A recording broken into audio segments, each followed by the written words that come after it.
Fala, gente boa, tudo bem? Rafael Bittencourt chegando por aqui. Muito obrigado pelo seu carinho, muito obrigado pela sua audiência. Vou pedir a você para compartilhar e ir comigo até o final. Um caminhão de informações. Eu quero que você observe os detalhes dessa informação que eu vou te passar. São as minhas ideias, minhas percepções, tá? O jogo pode virar, tá? O jogo pode virar, inclusive na liberdade de informação. No jogo político mesmo dos Estados Unidos, vai ter eleição dia 8 de novembro nos Estados Unidos, que pode mudar a configuração da House, da Câmara dos Deputados. Os democratas, que são apoiadores, é a base do presidente dos Estados Unidos, podem perder a maioria na House.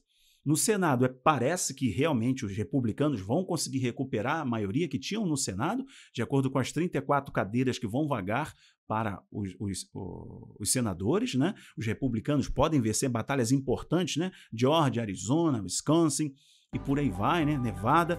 Me parece a liberdade de informação, de comunicação, pessoas que foram banidas pelo algoritmo, pela mudança de política ideológica da companhia, essas pessoas podem realmente ser removidas. Ou o próprio Elon ele pode transformar essa política globalista, né, do Twitter, de cerceamento de informação, de censura, de manipulação, e influenciar o jogo político. Isso pode fazer com que, inclusive, gere uma crise institucional dentro do Partido Democrata.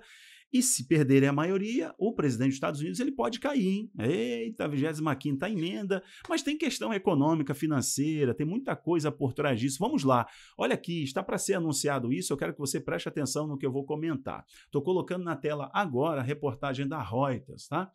A reportagem da Reuters está destacando para você e para mim aqui, ó. Twitter sob pressão de acionistas. Inicia negociações com Musk. Tem um outro, já volto aqui para vocês, mas tem um perfil aqui no Twitter que é o Breaking 911. O que ele está dizendo? Urgente. O Twitter está prestes a aceitar a oferta de 43 bilhões de dólares, o que daria, na cotação de hoje, 212, quase 213 bilhões de reais. Uau! De Elon Musk para tornar a rede social privada. Olha aí, senhoras e senhores, isso é muito importante. O Twitter pode anunciar que aceitou a oferta de Musk ainda nesta segunda-feira. Deixa eu só voltar para cá. Ó, essa matéria da Reuters, ela tem aí um vídeo explicando quais são as estratégias e as possíveis consequências da venda, né, da companhia. Os acionistas aceitaram tornar então a companhia de um único dono.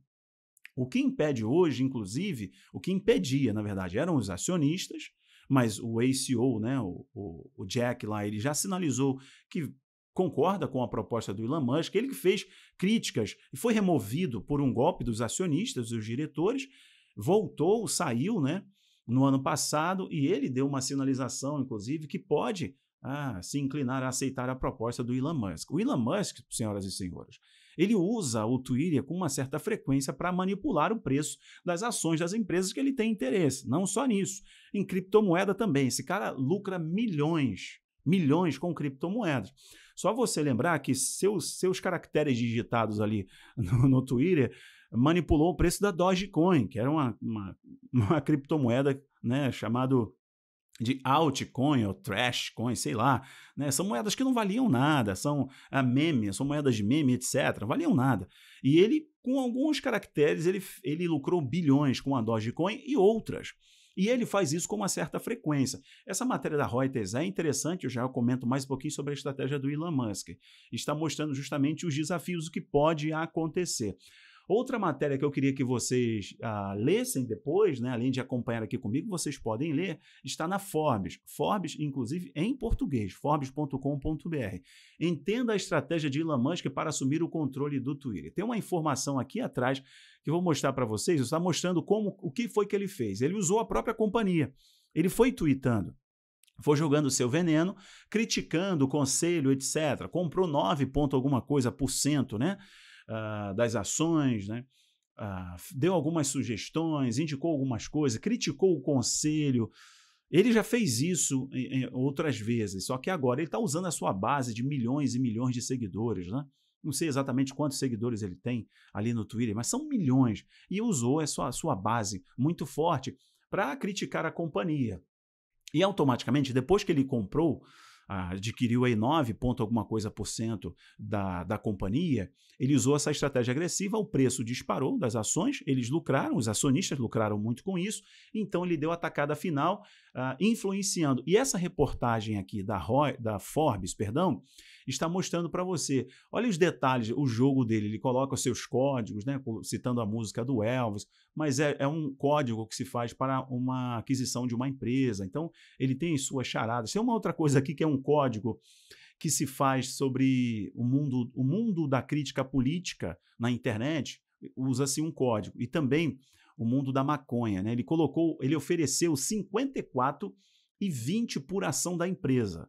A parte 4 e 20 é um código 420 que faz uma referência à cultura da maconha e uma piada popular na internet. Ele deu preço tá aqui, $54,20 por ação da empresa, dando aí mais ou menos uma lógica de 43 bilhões de dólares. Pois é, meus amigos, está para ser anunciado a qualquer momento.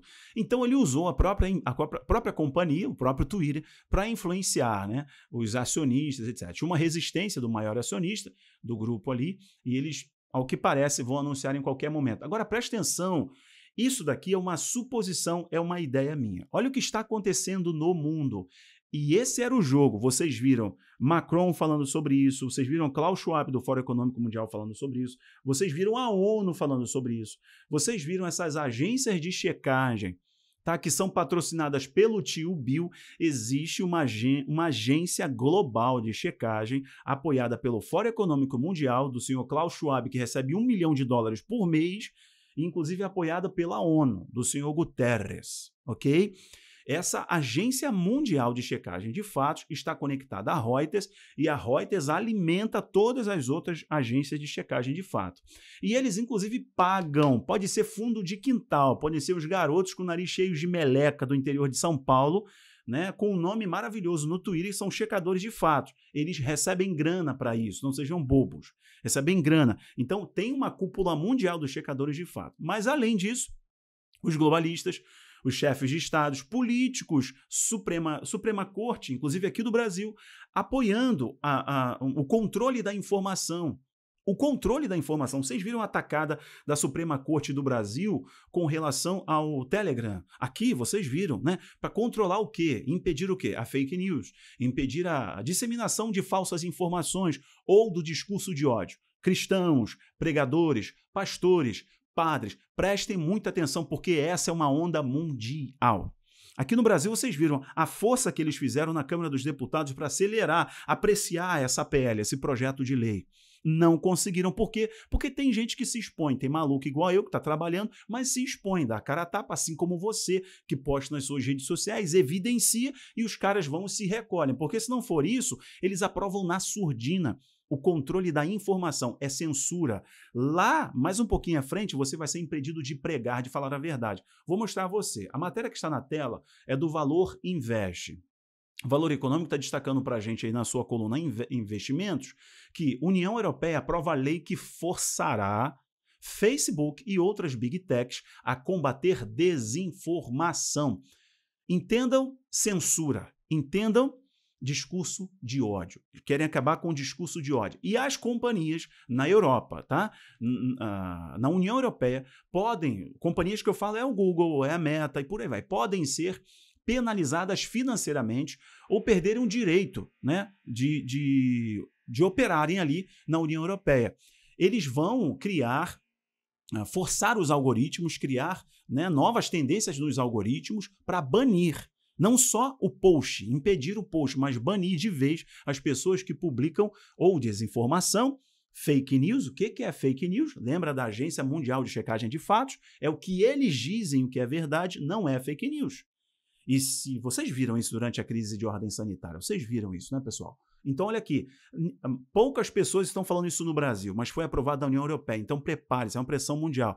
Lembrem da força dos togados, a pressão dos togados. A desculpa era a eleição, a desculpa anterior era o CVD, agora a desculpa é o processo eleitoral. Preparem-se para isso, gente. Então, foi aprovado na União Europeia. Então, opa, peraí. Nos Estados Unidos, nós sabemos muito bem que existe a primeira emenda, que a primeira emenda diz que nenhum cidadão pode ser tolhido por suas opiniões, tá? Não pode ser banido um site, por exemplo, um portal de comunicação. Existe a lei das comunicações dos Estados Unidos, que o governo protege as redes sociais, protegem os meios de comunicação, não podem ser censurados. E um cidadão não pode ser censurado pelas suas opiniões, ideias ou a posicionamento religioso. Em hipótese alguma, é a primeira emenda. Mas vocês viram o presidente dos Estados Unidos ser banido das redes sociais. Hein, gente? Então vejam como essa história do Twitter pode influenciar o jogo político. Se o Elon Musk realmente for anunciada a compra, né, e ele mudar a narrativa, se ele mudar a ideologia por trás do algoritmo, quer dizer, ele mudar a política da companhia. Para mim, o foco central dele é mais dinheiro, ele quer mais poder e ele quer justamente fazer esse jogo. E agora a companhia está na mão dele. Mas como ele é um tal do libertário, eu não nutro nenhuma expectativa sobre Elon Musk. Ele tem ideias confusas que querem, inclusive, são grandes agendas e bandeiras da elite mundial. Para mim, ele é um rosto novo, mas ele se diz ser um libertário. Inclusive um libertário que quer colocar um chip na cabeça das pessoas. Né?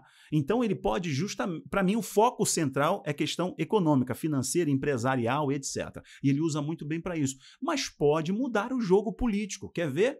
Olha aí, coloquei para você a matéria do Correio Brasiliense. Essa aqui é uma ideia. Entenda como pode virar tudo agora. 2022 será ano decisivo para o governo do presidente João Bidê, esse corpo sem alma. Essa matéria do Correio Brasiliense está destacando que pode haver uma crise institucional, uma crise interna. Desculpe o barulhinho aí, tá? O vizinho aí tá furando não sei o quê. Uma crise interna dentro do Partido Democrata, à medida que eles podem perder a maioria na Câmara. Vai acontecer agora, vou mostrar para você, essa matéria é interessante do Correio Brasiliense. Vai acontecer agora a eleição de meio de mandato. Aqui está o mapa interativo do Senado. Senado atual, olha aqui. As eleições nos Estados Unidos vão acontecer em dia 8 de novembro. E essas eleições vão ser decisivas para mudar o jogo político. Tá? Seja a favor dos democratas, coisa que eu acho que não vai acontecer, porque o presidente João Bidê, esse corpo sem alma, ele inclusive tem mais de 40% de rejeição e 52%, não sei se nessa ordem exatamente, mas são esses números, mais de 52% de rejeição, isso é histórico. Um presidente que teve uma votação histórica expressiva, né? Mais votada da história. Bom, inflação arrebentando tudo, né? A própria chefe do Banco Mundial, a Georgieva, ela disse, olha, os estados, os países exageraram na mão, fabricando muita nota. Isso vai gerar uma inflação gigantesca e um colapso econômico. Tem aí as consequências do próprio CVD, das políticas arrochadas, né, do CVD, as políticas autoritárias, os mandatos, etc. Tem uma consequência clara das sanções aplicadas à Rússia que contribui para a elevação dos preços dos Estados Unidos. Então, veja, hoje só não foi aberto um processo de impeachment, não foi aceito um processo de impeachment na House, o impeachment começa na Câmara dos Deputados. Por que não começou? Porque eles têm a maioria, os deputados têm a maioria. São os azulzinhos, como você vê no mapa, nesse mapa é dos senadores, tá? Mas eles têm a maioria na Câmara dos Deputados, ok? Perfeito. Sendo que essa eleição do dia 8 de novembro pode fazer com que os democratas percam a maioria na House. Isso gere uma crise institucional. Existem batalhas importantes. Agora, os estados estão nas prévias, só para você entender, eu já concluo. As prévias vão acontecendo, né? Quem vai ter o direito no partido de disputar, mas a eleição é no dia 8 de novembro. Aí está o Senado. A Kamala Harris, inclusive, ela ganhou o direito de disputar, ela ganhou o direito de ser a vice-presidente justamente por essa composição do Senado. 48, 50, mas tinham 2 independentes, etc. Ela conseguiu ali o direito de disputar. Olha a configuração de 2023. Lembrando que, gente, vão vagar 34 cadeiras para o Senado e o jogo pode inverter. Onde estão as grandes batalhas? Regiões importantes, estados importantes. Olha aqui. Nova York, eu não sei se muda tanto, que está aí dos democratas, né? Mas a batalha está na Pensilvânia, Wisconsin, Nevada, Arizona, Geórgia. Ok? Aqui são campos de batalhas importantes, que é a composição do Senado em 2023, onde a coisa pode mudar. Deixa eu mostrar para você a composição atual. Tá aí, ó. A composição é essa. 50-50. Isso pode mudar. Para um processo de impeachment é assim. Por que eu estou falando para você que essa compra do Elon Musk, tá? Essa informação do dia 8 de novembro aqui, a eleição dos Estados Unidos, ó, a eleição de meio de mandato. Por que, gente, eu estou afirmando para você como uma ideia, tá? É uma conjectura, etc., que pode influenciar no jogo político. Porque se a companhia mudar a orientação, não ceder às pressões, e se a companhia é privada agora, ele pode decidir, muda. O Donald falou que não volta para o Twitter, mas pode mudar o jogo, gente. Outras pessoas, senadores, deputados que foram tolhidos, banidos, e cidadãos, e a própria informação, né, pode sair justamente da mão desses caras que estão derretendo. A CNN está derretendo, o mainstream está derretendo, né? A grande mídia está derretendo. Isso pode mudar o jogo político e também ideológico, né? Da censura nas redes sociais, etc. Veja a pressão mundial, o que está acontecendo. Eu não sei se ele vai fazer isso, mas se fizer, vai ser uma bomba, inclusive no processo eleitoral. Foi relevante esse conteúdo? Não esqueça de compartilhar. Um abraço, tchau, tchau.